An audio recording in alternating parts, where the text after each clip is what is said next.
Welcome back to the session of the Hindu newspaper analysis for UPSC Civil Services examination.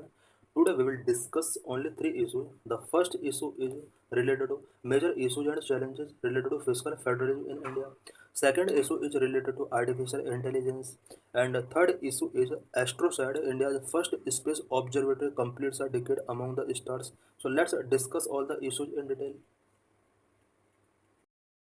What are major issues and challenges related to fiscal federalism in India? India में physical federalism से related क्या क्या issues and challenges हैं?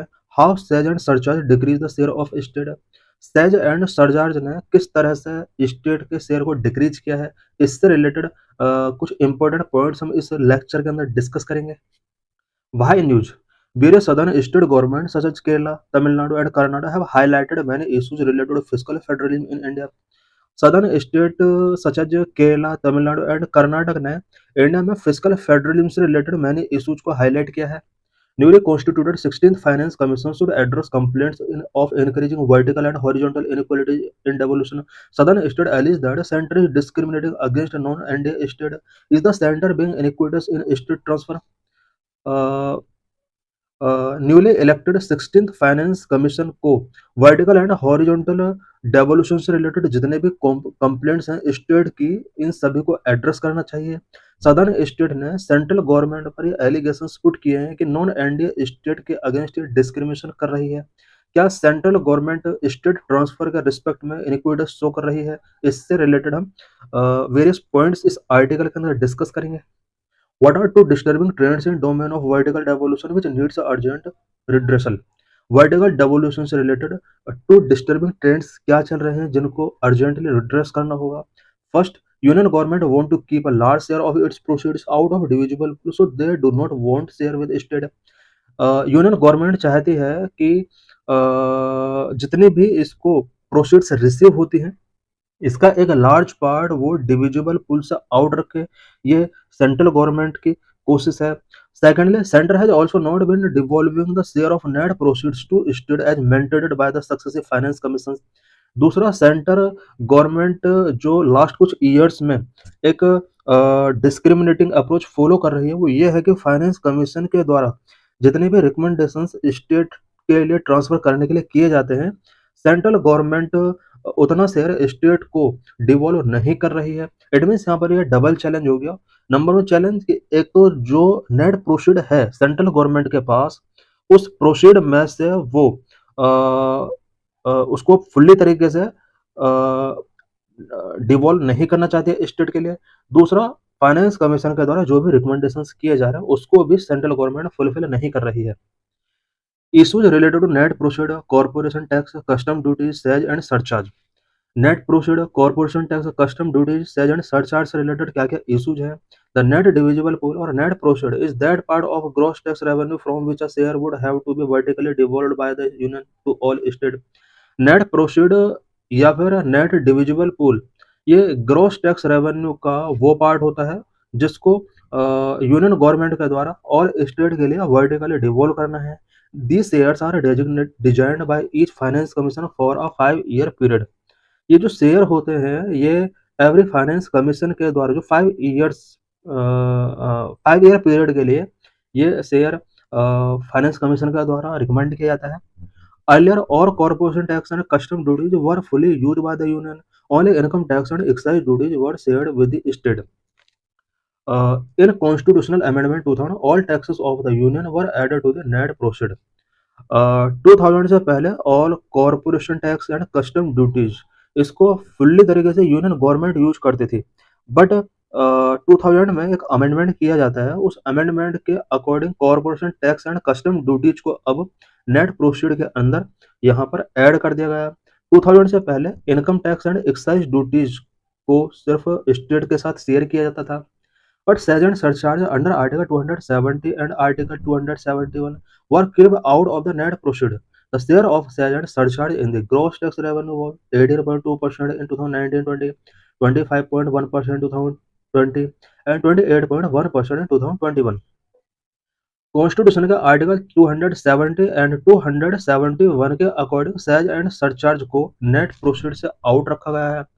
ये एक बहुत बड़ा issue इस टाइम बना हुआ है कि सेज एंड सरचार्ज किस तरह से सेंट्रल गवर्नमेंट इसके परसेंटेज को इंक्रीज करती जा रही है, और जो नेट प्रोसीड है जिसका डेवोल्यूशन स्टेट के लिए होना चाहिए वो ईयर बाय ईयर डिक्रीज होता जा रहा है। सेज एंड सरचार्ज को आर्टिकल के थ्रू यहाँ पर नेट प्रोसीड से आउट रखा गया है। ईयर बाय ईयर हम देख सकते हैं कि किस तरह से central government says and surcharge के परसेंटेज को इंक्रीज कर रही है। ऐसा करने से ये स्टेट के लिए डिवोल्व नहीं किया जा सकता है। Constitutional provision to address the issues of package to specific state के लिए पैकेज से रिलेटेड इश्यूज को एड्रेस करने के लिए कॉन्स्टिट्यूशनल प्रोविजंस क्या है। इट मीन्स कुछ स्टेट के लिए स्पेसिफिक स्टेट के लिए स्पेशल पैकेज वगैरह गिवन किए जाते हैं, उससे रिलेटेड कॉन्स्टिट्यूशनल प्रोविजंस क्या क्या है। आर्टिकल 371 ए टू एच, ए से लेकर एच तक आर्टिकल 371 के अंदर कुछ प्रोविजन है। To address the issue of a package to specific state, provisions are covered in Article 371A to H, Article 370 for the erstwhile state of Jammu and Kashmir, which is abrogated.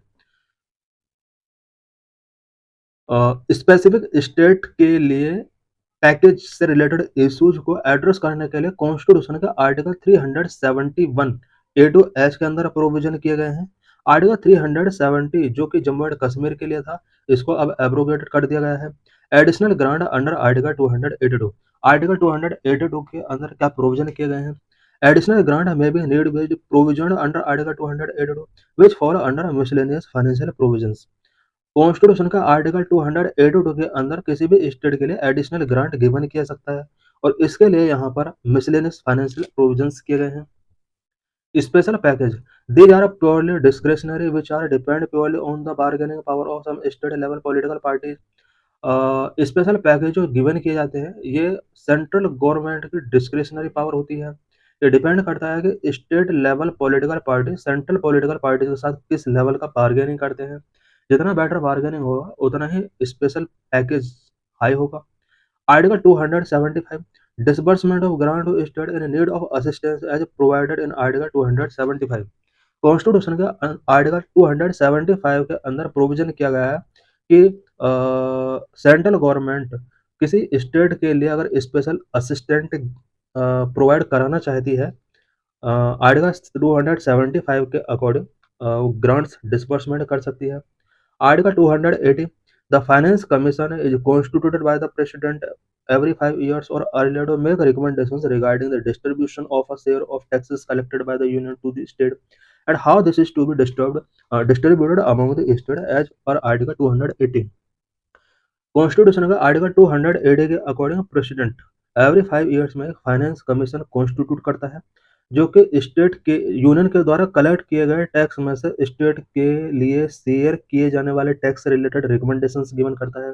किस तरह से इस tax को state के amount distribute किया जाएगा, इससे related recommendation finance commission को गिवन करने होते हैं। Recommendation of finance commission on devolution of finance to state.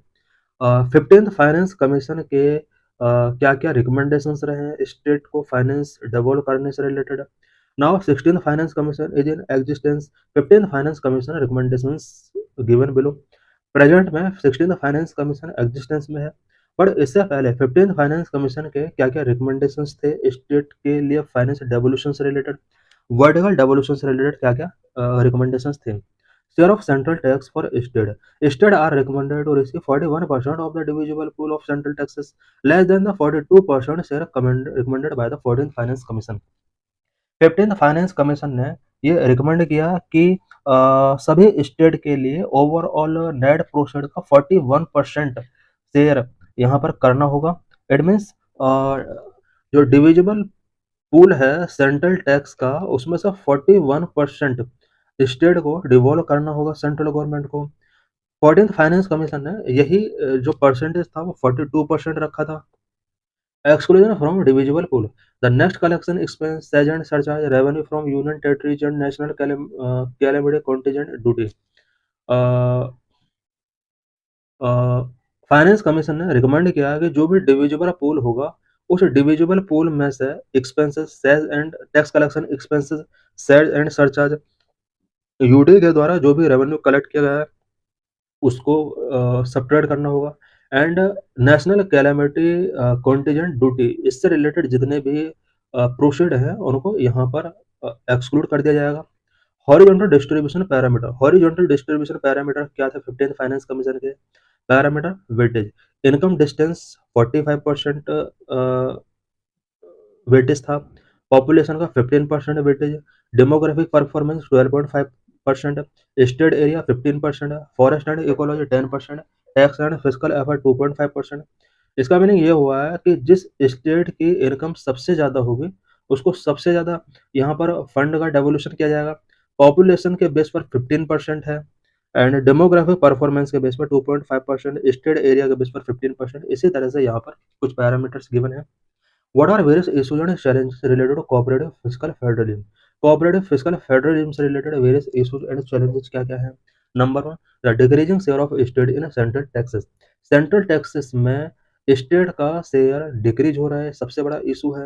It is a matter of deep worry that the union government pay less to the state and return more from gross tax revenue. ये एक deep वाली matter है कि union government state के लिए लेज पे कर रही है एंड ग्रॉस टैक्स रेवेन्यू में से ज़्यादा शेयर अपने पास वो रख रही है। Number to, says and surcharge not included in the डिविजुअल pool of taxes. Says and surcharge tax के डिविजिबल पूल में इंक्लूड नहीं किया गया, ये भी एक बिग कंसर्न है। द अमाउंट कलेक्टेड है says and surcharge along with the cost of collection is not included in the डिविजुअल pool of taxes. Number three, share of sage and surcharge has increased over the years. The divisible pool has shrunk. Currently, all the states put together to get 41% of the divisible pool. Year by year, sage and surcharge increase हो रहा है. It means state के लिए जो divisible पोल है वो shrink हो रहा है। ये भी एक बिग इशू सदर्न स्टेट के लिए बना हुआ है। Number four, the substitution of untied transfer with central schemes increase rigidity in union state relations and end up diluting the spirit of federalism. Union state relations को rigid करने में एक सबसे बड़ा जो रोल है वो अनटाइड ट्रांसफर्स का है। अनटाइड ट्रांसफर सेंट्रल स्कीम के साथ जो कनेक्ट है, क्योंकि अनटाइड ट्रांसफर्स को सेंट्रल स्कीम के साथ सब्स्टिट्यूट किया जा रहा है। यहाँ पर ये एक बिग इशू बना हुआ है, इसके वजह से स्पिरिट ऑफ फेडरलिज्म डाइल्यूट हो रहा है। Number one, displaying the prime ministers photograph in central project. Central project में स्टेट गवर्नमेंट का भी फंडिंग होता है, बट सेंट्रल प्रोजेक्ट में जिस तरह से लास्ट कुछ ईयर्स में प्राइम मिनिस्टर की फोटोग्राफ के साथ बहुत ज़्यादा एडवर्टाइज किया जाता है, ये भी स्टेट के लिए प्रेजेंट में एक बिग प्रॉब्लम हो सकती है। When state governments contribute a big share in implementing a central project, but the union government insisting on displaying the prime minister's photograph or other forms or labeling on the project. Recent disputes over labeling in the Ayushman Bharat Wellness Center is one such example. Ayushman Bharat wellness centre जिस तरह से ये अ, अ, एक scheme है, central scheme है, but in scheme के under state government भी funding करती है। बट प्राइम मिनिस्टर के फोटो लगाना इस तरह की स्कीम्स पर ये कुछ स्टेट के लिए कंसर्निंग इशू है। Number six, sage and surcharge is not used for the specific purpose. Only the rise in sage and surcharge is not only a problem. They are often not used for the specific purpose for which they were collected. Cess and surcharge का rise होना यही only एक problem नहीं है, बल्कि cess and surcharge का specific purpose के लिए यूज नहीं किया जा रहा है। Number seven, union government has not been sharing even the finance commission recommended shares of net proceed with this state. Net proceed में से स्टेट के लिए फाइनेंस कमीशन जितना रिकमेंड कर रहा है, यूनियन गवर्नमेंट उसको भी फुलफिल नहीं कर पा रही है। Last finance commission have recommended as 32% by the 13th finance commission. 13th finance commission ने ओवरऑल नेट प्रोसीड का 32% स्टेट के डेवोल्यूशन के लिए रिकमेंड किया था, बट 4,922 करोड़ इन्होंने डिस्ट्रीब्यूट नहीं किए थे फाइनेंस कमीशन के रिकमेंडेशन के बाद भी। 14th फाइनेंस कमीशन में 42% का डेवोल्यूशन यहाँ पर रिकमेंड किया गया था, बट 1.36 लाख रुपीज का फिर भी यहाँ पर फुलफिलमेंट नहीं किया गया। 15th फाइनेंस कमीशन ने 41% यहाँ पर रिकमेंड किया था। 3.69 लाख करोड़ का यहाँ पर स्टेट को फंड डेवलप नहीं किया गया। The state share of central tax as a percentage of net proceed was below the recommendations of the respective finance commission for most years. The chart shows the share of the divisible pool and sales surcharges and cost of tax collection in center's gross tax revenue, both figures in percentage. Centre से gross tax revenue में says surcharge and cost of tax collection का share कितना है, divisible pool कितना है, उससे related ये यहाँ पर ग्राफ दिया हुआ है। हम देख सकते हैं कि रेड कलर में जो ये ग्राफ है, says surcharge cost of tax collection share in GTR gross tax revenue में कितना सेज सरचार्ज इंक्रीज हुआ है। हम देख सकते हैं कि says and surcharge year by year किस तरह से इंक्रीज हो रहा है। इसका इंक्रीज होने का मीनिंग है कि स्टेट के लिए डेवोल्यूशन परसेंटेज उतना ही डिक्रीज हो रहा है। सेज एंड सरचार्ज को फुल्ली तरीके से सेंट्रल गवर्नमेंट यूज करती है, जबकि हम देख सकते हैं ग्रॉस टैक्स रेवेन्यू में डिविजिबल पूल का शेयर किस तरह से ईयर बाय ईयर डाउन हो रहा है। ब्लू कलर से जो ये गिवन किया गया है ये वही शो कर रहा है। State wise distribution of divisible pool in percentage, divisible pool में से स्टेट वाइज डिस्ट्रीब्यूशन परसेंटेज में यहाँ पर गिवन है। हम देख सकते हैं कि आंध्र प्रदेश एंड तेलंगाना के लिए किस तरह से जो शेयर है डिविजिबल पूल का वो डाउन होता चला जा रहा है। कर्नाटक का भी देख सकते हैं कि शेयर यहाँ पर डाउन होता चला जा रहा है। तमिलनाडु का भी देख सकते हैं शेयर डाउन हो रहा है। केरला के अंदर भी ये डिविजिबल पूल शेयर डाउन हो रहा है। वेस्ट बंगाल का भी डाउन हो रहा है। ओडिशा का भी यहाँ पर देख सकते हैं कि डाउन हो रहा है। एंड सबसे ज़्यादा जो टैक्स डेवोल्यूट किया जा रहा है वो यूपी के लिए किया जा रहा है, बट इसका भी यहाँ पर शेयर डाउन हो रहा है। एंड हम देख सकते हैं कि स्मॉल स्टेट का जो शेयर है वो थोड़ा इंक्रीज हुआ है। नॉर्थ ईस्ट स्टेट का यहाँ पर इंक्रीज हुआ है। बाकी सभी स्टेट का जो शेयर है वो डाउन हो रहा है। Need of raise tax devolution को हमें रेज करने की नीड है। Many state have raise the demand that the share of tax devolution from the net proceed must be fixed at 50% by the 16th finance commission. मैंने states ने ये demand raise किया है कि नेट प्रोसीड में से जो टैक्स डेवोल्यूशन किया जा रहा है स्टेट के लिए 50% फिक्स होना चाहिए। इट मीन्स 50% तक यहाँ पर जो नेट प्रोसीड है उसका स्टेट के लिए डेवोल्यूशन किया जाना चाहिए। 16th फाइनेंस कमीशन से ये इन्होंने डिमांड किया। Such an increase in devolution would give state more to spend on their citizen. Devolution में अगर इस तरह का इंक्रीज होगा तो स्टेट को यहाँ पर ज़्यादा फाइनेंसेस मिलेंगे और स्टेट अपने सिटीजन के लिए मोर स्पेंड कर सकते हैं। Overall it will be a move towards a healthy system of cooperative fiscal federalism. ये कोऑपरेटिव फिस्कल फेडरलिज्म के हेल्दी सिस्टम के लिए एक गुड मूव हो सकता है। What are various issues and challenges related to artificial intelligence? Artificial intelligence से related various issues and challenges क्या क्या है। What is artificial intelligence? Artificial intelligence is an emerging technology that enables machines and computers to simulate human intelligence and problem solving capability. Artificial intelligence एक emerging technology है जो कि machines and computer को human intelligence के साथ simulate करना चाहती है एंड वेरियस प्रॉब्लम्स को सॉल्व करने की कैपेबिलिटी मशीन्स एंड कंप्यूटर के अंदर जनरेट करना चाहती है। Artificial intelligence is the broad field of creating intelligent system. Intelligent system को क्रिएट करने के लिए आर्टिफिशियल इंटेलिजेंस एक ब्रॉड फील्ड है। Significance of artificial intelligence. Artificial intelligence का सिग्निफिकेंस क्या है। Number boost productivity. Artificial intelligence automate various task reducing time and human effort. Artificial intelligence various task को ऑटोमेट कर रहा है जिसकी वजह time and human effort reduce हो रहे हैं। For example robotic process automation and finance for data entry and report generation. Finance data entry में फाइनेंस के लिए एंड रिपोर्ट जनरेशन में जिस तरह से आज रोबोटिक प्रोसेस ऑटोमेशन का यूज किया जा रहा है ये आर्टिफिशियल इंटेलिजेंस का क्या सिग्निफिकेंस है इसे शो होता है। Number two improve decision making. Machine learning models analyze data to identify pattern को आइडेंटिफाई करके मशीन लर्निंग मॉडल्स डाटा को एनालाइज करती हैं।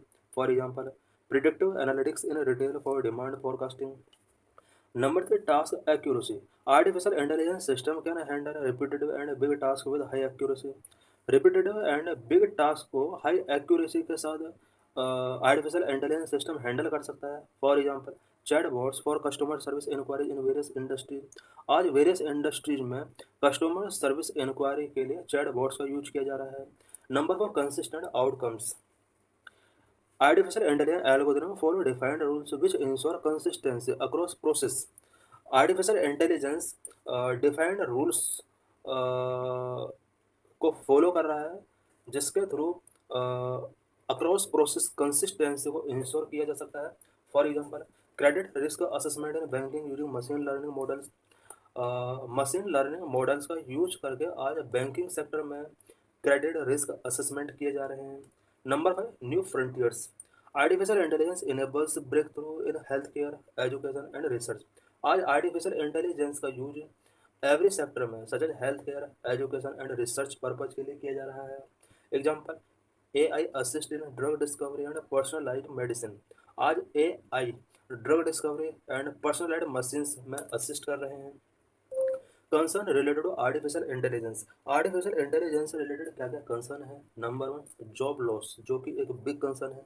Artificial intelligence automation can lead to job displacement, especially in repetitive and routine task industries. Artificial automation ने job displacement किया है, especially repetitive and routine task industries में सबसे ज़्यादा जॉब लॉस हो रहे हैं। For example, token token purchasing system in Delhi metro. आज दिल्ली मेट्रो में जिस तरह से टोकन परचेजिंग सिस्टम में आर्टिफिशियल इंटेलिजेंस ऑटोमेशन का यूज किया जा रहा है, इससे बहुत सारे पर्सन्स का जॉब लॉस हो रहा है। Number 2, ethical concern. Artificial intelligence system can perpetuate biases present in algorithm.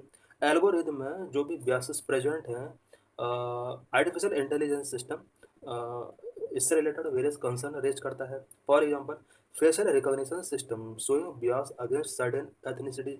Facial recognition system ये सर्टेन एथनिसिटीज के अगेंस्ट बियास शो कर सकते हैं। इट मीन्स यहाँ पर ब्लैक एंड वाइट, किसी का स्किन कलर ब्लैक है, किसी का वाइट है।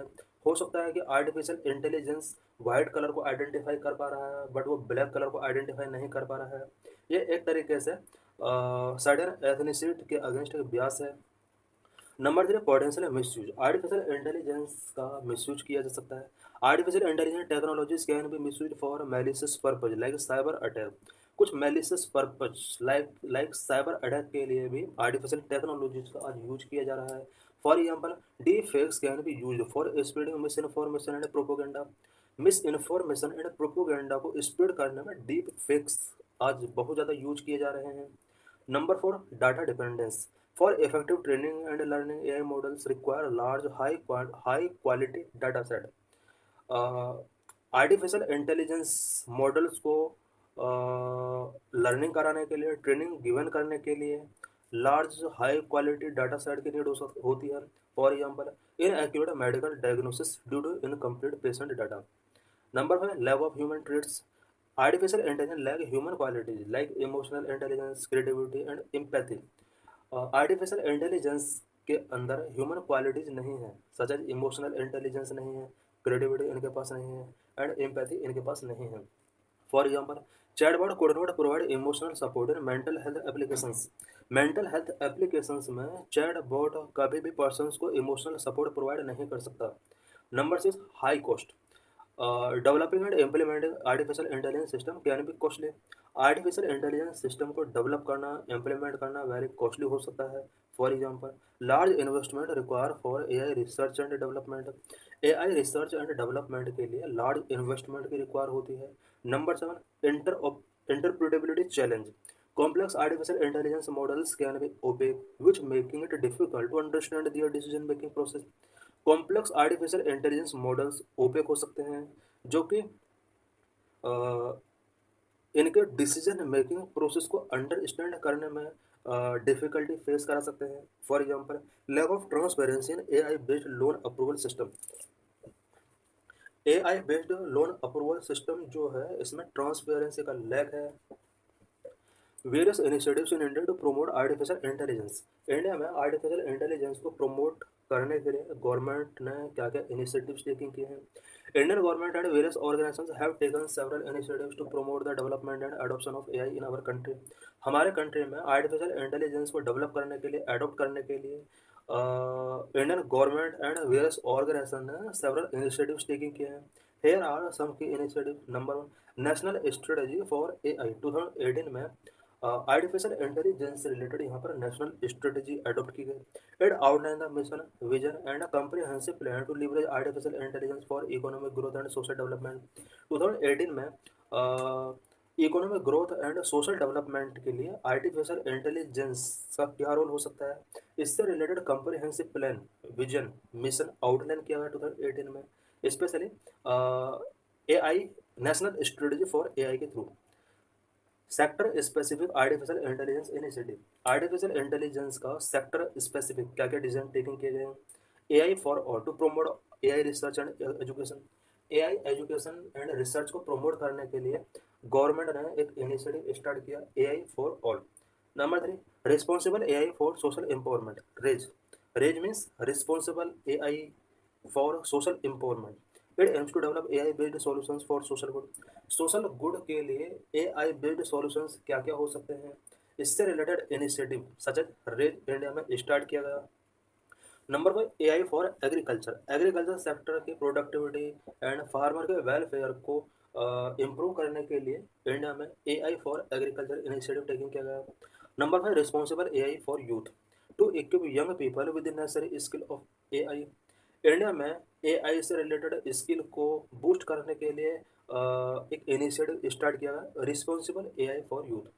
Number 6, AI Centers for of Excellence. The government has established AI Centers of Excellence in various universities and institutes such as IITs to promote research and development in AI.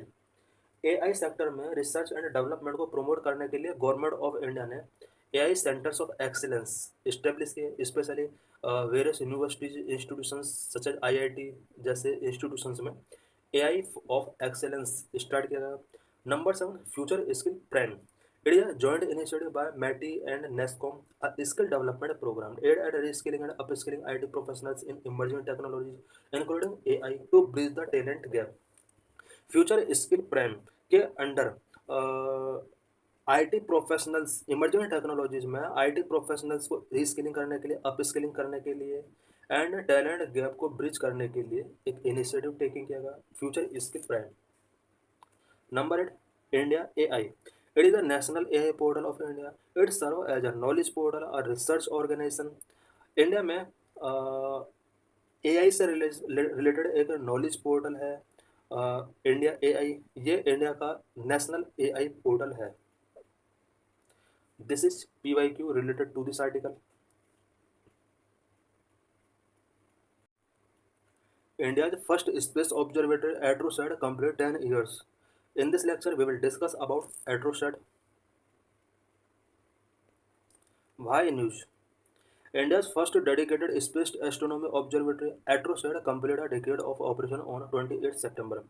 28 सितंबर यानी कल India के first dedicated space astronomy observatory AstroSat ने 10 years complete किए हैं space में। 10 years ago, on September 28, 2015, the PSLV C-30 rocket carrying ASTROSAT lifted off from the Satish Dhawan Space Center in Sarikota। 10 years ago, September 28, 2015 में PSLV C-30 rocket के द्वारा एस्ट्रोसैट को श्रीहरिकोटा के Satish Dhawan space centre से इसको लिफ्टेड ऑफ किया गया था। Though the designed mission life of ASTROSAT was 5 years, it continues to provide valuable data। एट्रोसैट का जो मिशन लाइफ था वो 5 ईयर्स था, बट अभी भी ये वैल्यूएबल डाटा प्रोवाइड कर रहा है।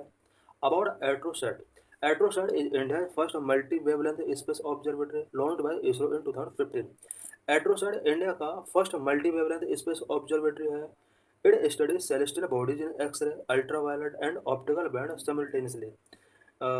एट्रोसैट celestial objects in space ray, specially celestial observe को स्टडी करता है in X ray, ultraviolet and optical bands के साथ। Launch on September 20, 2015 by the Indian launch vehicle PSLV C-30 के द्वारा इसको लॉन्च किया गया था 2015 में। Purpose to study celestial sources like black hole and neutron stars across x-ray, optical and ultraviolet spectra simultaneously. Celestial sources को study करने के लिए इसको लिफ्ट ऑफ किया गया था, सच एज ब्लैक होल से रिलेटेड स्टडी, एक्सरे में न्यूट्रॉन स्टार से रिलेटेड स्टडी के लिए इसको सेंड किया गया था। Scientific payload, it carries 5 instrument, ultraviolet imaging telescope, large area x-ray proportional counter, cadmium zinc telluride imager, soft x-ray telescope, scanning sky monitor, ये इसके 5 इंस्ट्रूमेंट थे इसके अंदर। orbit, a near equatorial orbit at an altitude of 650 kilometre, 650 kilometre पर ये equatorial region में orbit कर रहा है। Collaboration, it involve international partners from Canada and UK, कुछ international partners such as Canada and UK ने भी इसमें इन्वॉल्वमेंट गिवन किया था। So thanks for watching this video.